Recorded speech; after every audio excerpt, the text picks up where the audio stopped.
A road check in Peshawar, in Pakistan's remote northwest frontier province. Specially trained police are about to make a random check on trucks using this road. And if a driver refuses to stop, they give chase.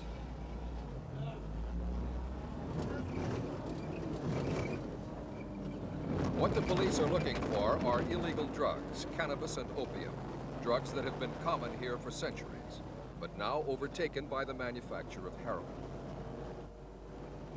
In just 4 years, dealing in heroin has become a multi-million-dollar business, and the province of Peshawar has become one of the world's leading heroin manufacturing centers.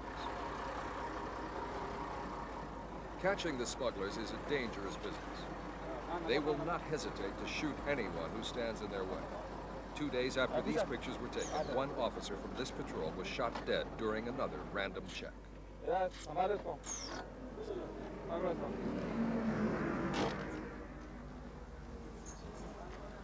Brown sugar, a common term for this compound derivative of the narcotic drug opium, and only one stage in the transformation process into heroin.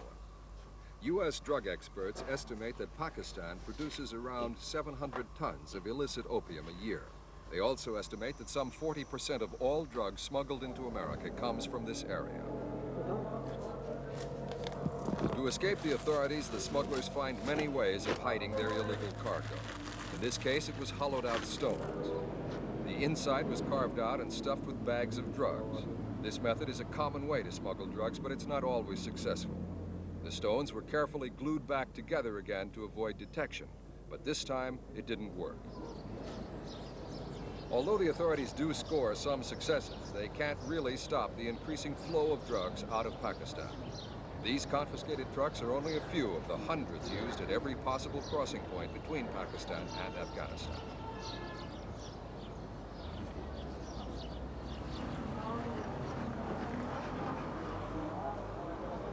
Nearly all of the opium produced in Pakistan is grown here in the northwest frontier province.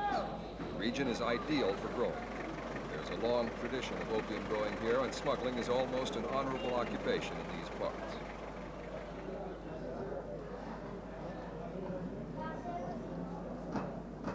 The stark landscape of the Khyber Mountains makes it easy to smuggle anything from guns to drugs, and the no man's land along the Afghan border is impossible to control.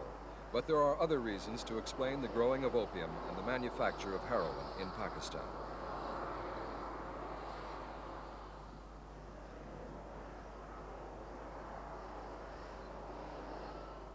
Heroin manufacture was common in Turkey and Iran.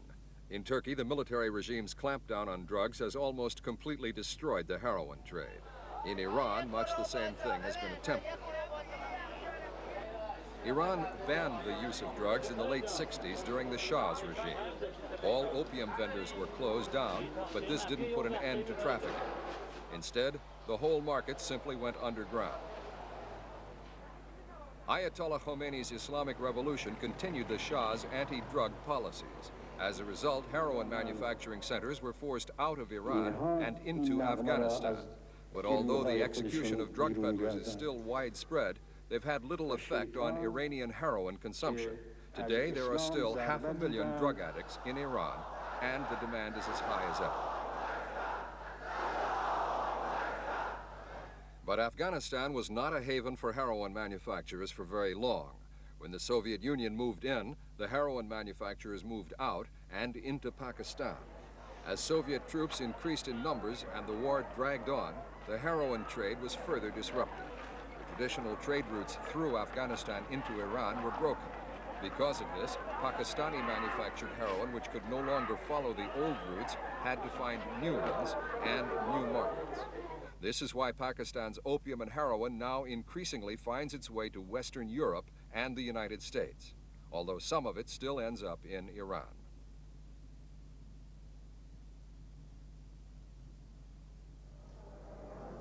"150 miles from the Afghan capital, the town of Landikotal has become the center of this drug trade. And the fiercely independent Pathan tribesmen who live here run the smuggling operations. These men live by their own code of honor and resent any interference by government in their affairs. The real law and authority rests with the tribal elders. Only heavily armed special government forces dare venture into the remote areas of Peshawar province. Their presence here is part of a government clampdown on the manufacture and sale of heroin. In 1976, General Zia-ul-Haq's Islamic Revolution banned the sale and possession of opium. The government decided that the use of drugs was un-Islamic, despite the fact that for millions of Pakistanis, opium is part of daily life and has been for centuries. The government clampdown is aimed at the traffickers, but inevitably, local consumers of opium are affected by the ban.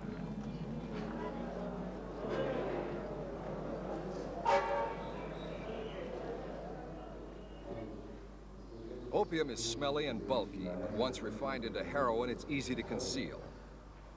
10 kilos of opium can be turned into 1 kilo of heroin, a white powder that will fetch a much higher price than opium on Western markets. Heroin is made in crude laboratories with very basic equipment. All that's needed is water, a Bunsen burner, a press, and some chemicals. These laboratories are so basic they're difficult to find. They can be dismantled and hidden almost anywhere. Nearly all of them are to be found in the tribal belt of the northwest frontier. And the main problem for government forces is that whenever they destroy one laboratory, another one pops up almost instantly somewhere else.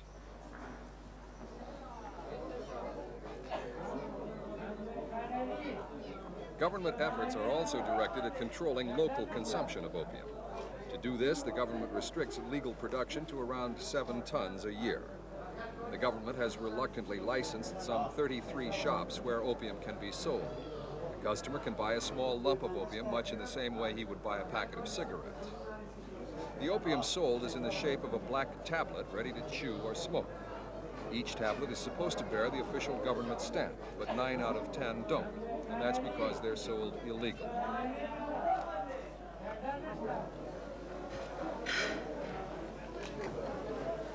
Local demand for opium is around 70 tons a year, well above the legally allowed 7-ton production. And because the demand is so high, invariably traffickers move in, and along with them, the violence associated with hard drugs.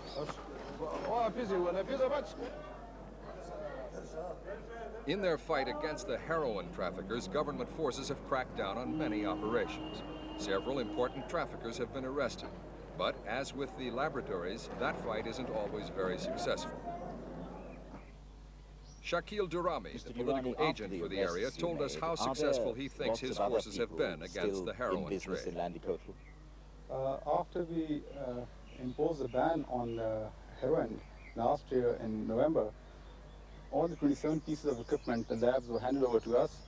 And after that, we were told that there are 5 or 6 other people who are back in business. And then we made arrests of these people. And very soon, I think it's going to be all over. How important is it to get the agreement of the tribes in conducting operations like the ones that you do? Well, in the tribal areas, I think it's not possible to enforce a ban unless you have the consensus of the tribe with you.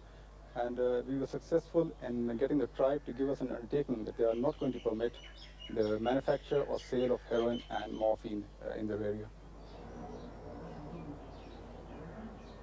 The agreement between the government and the tribal elders was signed on November 27, 1982. It provides for tribal action to ban the manufacture of heroin in their own areas. But to get the tribal elders to put their thumbprint on the agreement wasn't easy. How do you try to We asked get the Shakil tribes Durrami to what arguments come he to an used to agreement get with them to you agree not to to the carry on government's this kind proposals? of manufacturing activity? There were 3 arguments we used. Firstly, we said that the use of narcotics drugs is un-Islamic. It's against the tenets of Islam. Secondly, we said that it's dangerous for health. And thirdly, we said that since some of these drugs go to Pakistan, they give a bad name to the country, which is something we're not going to permit. The increased drug trade has also brought social change to the northwest frontier. In some places, traditional tribal ties have been loosened by the influx of drug money. Young tribesmen lured by the promise of easy money sometimes disobey elders, risking their lives for quick gain.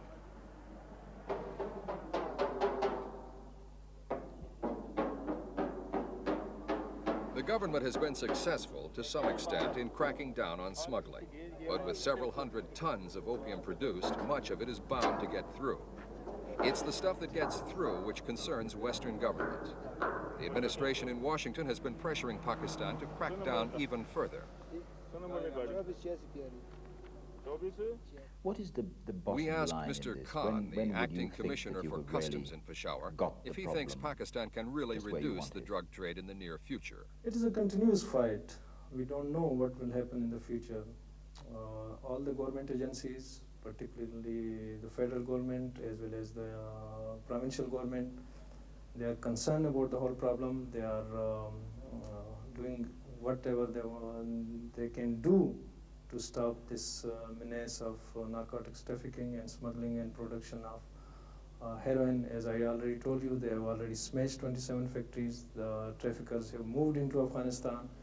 The problem is going to be there, but now at least everybody is willing. There is a will on every part of everybody to stop it, and I'm confident by the grace of God we will succeed in our efforts. U.S. drug experts believe that Pakistani customs still prevent only about 10% of the traffic out of their country, and they fear that traffic will go on increasing.